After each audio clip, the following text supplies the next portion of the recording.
Hello, my listeners. This is Terry. I am doing racism versus race baiting today. And I really hope that you're well and all praying hard for a peaceful and healthy world like I am. It's been rough on us lately, and I just keep on wondering what surprises this crazy year still has in store for us, Yani. Sometimes I just go like, can 2020 please just bow out like right now? It's been too much on us. So, you guys have been watching TV, definitely, social media, and you know about George Floyd.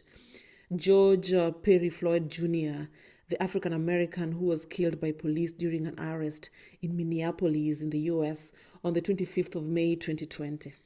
So George Floyd's death has sparked outrage over a stunning display of police brutality, driving thousands to protests in the US and actually globally. Rallies denouncing his death have continued worldwide amidst the coronavirus pandemic, also known as the COVID-19. By the way, COVID-19 because it began in 2019. Yeah, it began in late 2019 in Wuhan. What do you call it? Wuhan, China? Yeah. So that's why I think it's called COVID-19. I mean, the 19 is all about 2019. But anyway, amidst the coronavirus pandemic, which has killed a lot of people, has killed many, and has destroyed businesses and livelihoods, we have been protesting about decades of police brutality on black people in America and, of course, Australia, everywhere, and racism in general. I'm at a Black Lives Matter demonstration in Hamburg City in Germany. It's been so nice to just see family together, the black family, our friends, everybody who loves the chocolate family. So great. I was among those in the front line of one of the, I call it anti-hate rallies here in Germany on Saturday, the 6th of June, 2020. And that was in Hamburg, Germany. And the rally was attended by over 14,000 anti-racism activists and supporters of all sorts of races, black, white, yellow, you just name it. I was touched by how peaceful and respectful it went. Yani, you guys, we were so many, but I penyered my way through to the front. There were 3 rallies at the same time. One was at a place called Jungfernstieg, the whole street down there from Gänsemarkt to Europa Passage. The other one was in front of the mayor's office. We call it Rathaus here, and it was huge. I have just realized that in front of the mayor's office, there's another demo. In front of the mayor's office, there is a demo, so I'm going there. Liebe Freunde, Rassismus ist nicht nur ein Wort und ist nicht zu verharmlosen. Rassismus gibt es nicht nur in den USA. Rassismus erleben wir hier. Rassismus ist alltäglich. Ich bin nicht schwarz. Meine lieben Freunde, ob schwarz, weiß, gelb, rot. Nur gemeinsam sind wir stark. Hier. Was ist das? Was heißt das? SCAB. Kennst du nicht? At home watching anime. Oh my god, das ist geil! Echt cool. Total. Aber jetzt sind weniger da, ne? Ah, da hinten ist auch cool. Alles da hinten? Aber die wurde doch abgesagt. Nein, Ich wusste, Hamburg ich war da. Da war echt mega. Besser als hier. Hier ist nur Speeches, da hinten ist Party. Ja. I didn't manage to get in the very front of that one because the organizers of that one had kind of a lorry and they were inside of the lorry, so climbing in there was a problem. But if they were on the ground, like on a stage, I would have been there. Then a third one was organized by punks. You know, by the way, don't judge a book by its cover. These punks, these guys who color their hair yellow, blue, turquoise, and have a lot of tattoos and a lot of piercings on them, and they look like they're rough, and somebody would clearly, very quickly, like judge them for, just judge them. Yeah, these guys actually love foreigners. They are anti-racism, like they're not racist, And they organize their own also, they also go through police brutality in their own way. So that's why I call it anti-hate. So they organize their own protest too, a peaceful one, and they were on a street called Monkebergstrasse, which runs from the mayor's office towards the central station, the Hamburg central station. So I attended all three. I came from the first one to the second one, and then ended my day with the punks rally, which I really found interesting because that is where the police were really there. The police with the megaphones and with the masks, and those were ready to, where the police were ready for war, they were there. So I thought, I can't just come to these rallies and not experience this, this provoking of police like firsthand. I just wanted to see how it works, how it goes. I was just a bit curious. So I again penyered my way. I got my way through the punks and to the far front, and got my camera out and just felt the love. I felt the love. It was good being a black person amidst punks. So anyhow, I was really, really touched by how peaceful and respectful those rallies went. Hey guys, I was at a Black Lives Matter demonstration, peaceful demonstration in Hamburg City. It was wonderful, great to see people coming together. I'm shocked that we, the black family, the Proud Chocolate family, are very many here in Hamburg, really many. The demonstration was a success, and now I'm heading to the last demonstration. Darf ich mal was fragen, bitte? Warum immer Schwarzfahrer? Schwarzarbeit, Schwarzfahren. Warum immer nur schwarz? Warum muss alles so schlecht ist schwarz sein? Warum? Warum nicht Weißfahrer? Weißfahrt, warum? Black Lives Matter! Black Lives Matter! We are all proud chocolate, proud chocolate, proud chocolate, proud chocolate. We are proud of our color, we are proud of who we are. Oh Jesus, so nice.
That day's rally got itself a page or two in the history books, definitely. My question is though, do we really know the deep aspect of racism, or we just know racism as a word that is closely related to hate? It does seem easier to recognize individual or interpersonal acts of racism. For example, when a certain just as qualified person is ignored, excluded, or pushed away from a social or work setting. Racism occurs between individuals on an interpersonal level and is embedded in organizations and institutions through their policies, procedures, and practices. That is how I understand it. There are many kinds of racism or acts of racism. Okay? Racism is racism. Racism is racism. I'm not even arguing about that. Not at all. But racism comes in different ways that we have to actually know so that we recognize racism quick and handle it like it's supposed to be handled. There is systemic racism, which is institutional racism, and there is also individual racism. So let's start with individual racism. Individual racism emerges from a society's foundational beliefs and ways of seeing or doing things, and it's manifested in organizations, institutions, and systems, including in education, by the way. Because we live in a culture of individualism, and with the privilege of freedom of speech now, with social media and things like that, some people argue that their statements or ideas are not racist because they're just based on their personal opinion. Have you ever seen such posts? Like somebody just hates on you and then they're like, that's just my opinion. You just have to accept somebody's opinion. Like everybody's entitled to an opinion. Yet, these are opinions that have just been like hate covered in a, in a gold-coated kind of cloth. You know what I mean? So there's also systemic racism, yeah? Systemic racism includes the policies and practices entrenched in established institutions, which result in the exclusion or promotion of designated groups. I told you we have individual racism and we have systemic racism. So in the systemic racism, we have institutional racism and structural racism, okay? Institutional racism is the racial discrimination that derives from individuals carrying out the dictates of others who are of a prejudiced society. Structural racism is when a substantial number of members of a particular group are excluded from significant participation in major social institutions. You got it, yeah? So let's not just act blind by showing our viciousness without seriously caring, okay? So I'm saying all this because I don't want us to act blind by kind of innocently, let me say innocently because most of us don't know, by innocently showing our viciousness without seriously caring. Sometimes you just flow with the current. You're just posting about racism because people are posting about racism, but you really don't know what you are doing. You find a white person who is maybe a star, but in their heart, they're actually racist. But because they're a star, they're trying to protect their brand. They then take a black person's photo and post it on their profile or on their cover art or on their Facebook cover, thinking that people will now see that they are, they are against racism. Yet, they are actually racists. You should take time and speak publicly about it. Like, speak publicly about it, call a spade, and do what's right. But when you just post a photo there, and then because you're white now, you've posted a black photo there, now you feel like, or George Floyd's photo or whatever, whoever's photo, and now you feel like people are seeing you as a hero, then I don't know. So let's not generalize also, because by doing this, we are inciting hatred in our communities. Generalizing meaning, let's not make people who actually don't understand racism or don't understand what's going on think that all whites are bad. We as black people now, for example, or everybody, let's not generalize. Whites should not generalize individual acts as all black. And blacks should not also generalize individual white acts, white bad acts, as a whole community or a whole race acts. We have to know that there are deliberately funded terroristic organizations that are used by the politicians to spread panic and blow out protests out of proportion with riots and vandalism. So they mix themselves within the protesters, within peaceful protesters, and vandalize and throw stones and steal and do all that. And then it's all painted black. So we should really, really know that these kind of funded terroristic organizations exist, and they're deliberate, and they're used to spread panic and blow out protests out of proportion with riots and vandalism, like I said. So when you sit behind your keyboard, that's what I was saying even before. What I was trying to explain with the cover photos and profile photos on social media, Twitter, Facebook, Instagram. When you sit behind your keyboard and paste a black person's photo on your social media profile with the hashtag Black Lives Matter, because you got followers, you're a star, you want to protect your brand, you know what? You're clearly not supporting the cause at hand, but just boasting your individual inner feeling of social justice heroism, which is actually not there. You want to be counted. Yeah, that's the word. You want to be counted. You want people to see that you did it. You are there. You stand with them. You know, you are neutral. Hey, the word neutral, it annoys me. Even in the Bible, there's people who are lukewarm are just no. Being neutral is nothing. Stand. Don't just want to be counted. Because when you want just to be counted, just want to be seen to have done also, you just don't want to be to be picked on, then you are one of the reasons why people like me, as black people, are put into a box, because you don't show that black doesn't have to be ventable against whites. The Black Lives Matter movement is supposed to fight for racial equality and not allow racial division.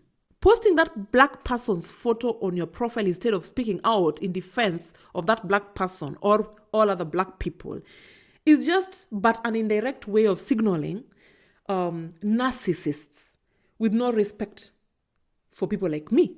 Sometimes it's important to think and make decisions as an individual, not depending on a group, but yourself and your moral thinking. Violence against the opposite group is not fighting racism at all, but encouraging racism. A race war ain't something we need at this time, really. Let's avoid sparking more outrage, but spread love by acting kind to one another, really. Please, my people. Let's act kind to one another. I also wish for us to focus on eradicating racism and tribalism and homophobia and hate. Because for me, we are all the same, surely. We're all the same. And when you speak about racism, it's directly connected to tribalism. It's directly connected to homophobia. It's the same thing. So hearing some people on social media like saying, for example, in my country, Kenya, where I come from, when I hear fellow Kenyans, my sisters and brothers, bashing activists, bashing hate activists, bashing anti-racism activists, bashing people who are protesting for their family in America. They're sad because we forget that even though you're a Kenyan and you're in Africa, you're in Kenya, your sister, your brother, your cousin, your neighbor, their children or their sons, some of them are in America. Africans are all over the world. And we are all over the world. Why? Because we are trying to stand in for our families which include you as a person who is not related to me but lives in Kenya. Because when I send money back in Kenya, the remittance, the taxes that are cut out of it, they all help the economy. It's very important for us to be out here because Africa is invaded by corruption and we have a long way. But we can only also finish corruption after we finish the hate within us. First of all, clear racism, clear tribalism. Then we can find a way of coming together, holding together, and then fight this thing called corruption. So that is why I'm saying when I see individuals, who don't understand what's going on, who just want to seek attention, who just want to talk because they have a mouth to talk or they want to post because they must post, bashing people who are actually focused and whose eyes are open and are seeing things the way they're supposed to be seen, even if they're not perfect, definitely, but they're trying. Then you're like, some people are wearing t-shirts of Black Lives Matter, or some people are fighting racism, American racism here in Kenya, yet we have this and this and that. Racism is even within your country there in Kenya. Racism is there. It is within individuals, yes, within the countrymen and also the foreigners there. I've heard that Indians in parklands don't allow black people, Kenyans, to go there. Or I've heard of Chinese restaurants where black people are not allowed in Nairobi. So what about that? What about that? It's crazy. Now, I touched on the Black Lives Matter, yeah? That hashtag is not bad. Even the All Lives Matter hashtag is not bad. But we are like twisting their meanings for real. We just don't need those hashtags anyway. We don't need. We're all human. We're all of the image of God. We are all human. But the Black Lives Matter movement is supposed to fight for racial equality and not allow racial division. Please, my sisters and brothers, may we handle one another with respect and kindness and make our capabilities, abilities, strengths, and qualities be our center of attention. My wish for us as we focus on eradicating racism, tribalism, homophobia, and all those kinds of hate is that we forget about skin color and identity traits. May we stop this issue of this is ours, this is not yours. You are a foreigner, you are an alien. Please, let's embrace one another. Let's encourage those who want to belong, those who do their will to belong, those who pay tax, those who are clean paper-wise, those who give their all when it comes to work, those who try as hard in a positive manner to fit, those who want to belong. May we handle one another with respect, really, and kindness, and make our capabilities, abilities, strengths, and qualities our center of attention. Yeah. Thank you for listening. This is TERRYCHOCOLAT, aka Proud Chocolate. You can find me on Instagram with the name Proud Chocolate. You can also like my page, Proud Chocolate News and Entertainment on Facebook, and also follow TERRYCHOCOLAT. I mean Terry Chocolate without an E on Facebook. And if you can, subscribe to my YouTube channel. Otherwise, God bless you guys. Stay at peace, be positive. Make sure every day you do something impossible. And most of all, please, make someone smile every day. Thank you so much. And now I am heading home. Until the next podcast. Proud Chocolate. I love you guys. Mwah.